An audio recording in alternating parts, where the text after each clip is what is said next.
L'agriculture française est la première agriculture européenne. Nous sommes les premiers producteurs de maïs, de blé, de vin, de volaille, de betteraves, d'oléagineux et de viande bovine.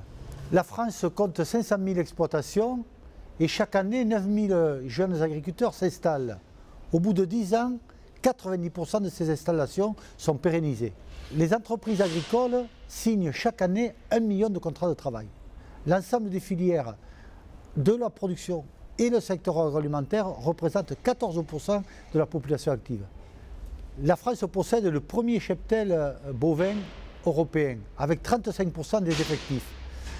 Au-delà, c'est un élevage très diversifié sur l'ensemble des territoires, que ce soit dans le secteur bovin, ovin, caprin, volaille et les producteurs de porc. En moyenne, la surface dédiée aux productions de céréales, oléagineux, protéagineux représente 12 millions d'hectares.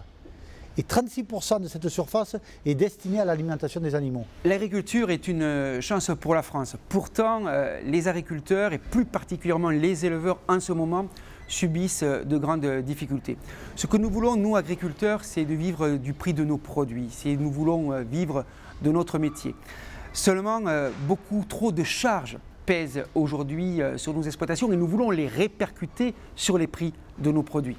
Nous avons aussi beaucoup de contraintes, de surenchères administratives, que ce soit aussi de surenchères sur le plan environnemental. Je pense à la directive nitrate, aux installations classées, à la réintroduction des prédateurs.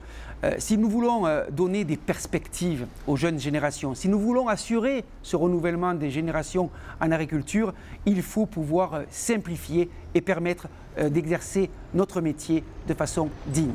Alors, ce qui me plaît dans ce métier, c'est surtout le fait, je dirais, qu'il n'y a pas de routine. Le matin, on se lève avec un programme, mais comme on travaille avec de la nature, il n'y a rien qui fonctionne comme si c'était écrit sur du papier à musique. À la manière, si je peux me permettre la comparaison, quelquefois d'un artiste, eh bien nous, c'est pareil. Ça va ma grande? Ça va ma belle? Ça va ma fille? Ceci étant, c'est aussi quelque chose qui est en lien, me semble-t-il, ou en phase complète avec les attentes du consommateur, à savoir avoir un produit sain, élevé naturellement, au rythme des saisons. L'avenir de notre exploitation se présente, je dirais, sous des auspices meilleurs qu'il n'était il y a quelques années. Alors on essaye sur notre exploitation de faire de la communication au travers de la vente directe, les circuits courts, c'est très en vogue en ce moment.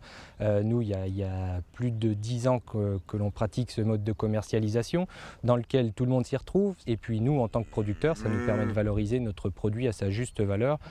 Bref, si l'on a bien réfléchi son projet en tenant compte des revenus indispensables nécessaires dès le commencement de l'activité, le tout conjugué avec un objectif vivable, la vivabilité, pour prendre du bon temps tout simplement, il peut se lancer sans crainte dans ce métier. Je pense que c'est un beau métier dans lequel il y a de l'avenir.